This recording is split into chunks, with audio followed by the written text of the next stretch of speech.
All right, guys, wanted to make a continuation video, part two of the new camera settings and how you can preserve some of the settings for the new the photographic styles.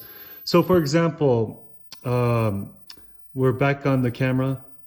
Okay, so like I said in previous video, if you go to the very top, this is the new photographic styles, and then you can see there's different moods, and you can play with the undertones, and as well as the palette on the bottom.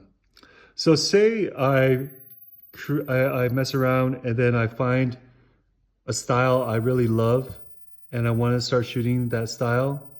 So then say it's going to be rose gold and it's always going to look like this with the palette like that. And then, so what I'm going to end up doing now is I'm going to go to settings. And once I get to settings, you're going to want to go into camera. So once you go to settings, go to camera. Then you're going to want to go to preserve settings. And then you're going to want to choose photographic style. And now every time I pop back in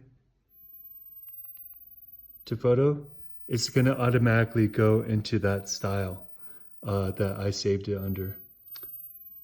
So rose gold, and then at the palette I wanted. So that's a pretty cool little feature. Preserve settings, very helpful, especially if you're into social media or a photographer, messing around, and then you develop your own style. You're gonna wanna keep that style and that, so that it becomes part of your trademark and everything like that. So yep, go ahead and try that at home and let me know what you think. Thanks for watching. See you next time. Bye-bye.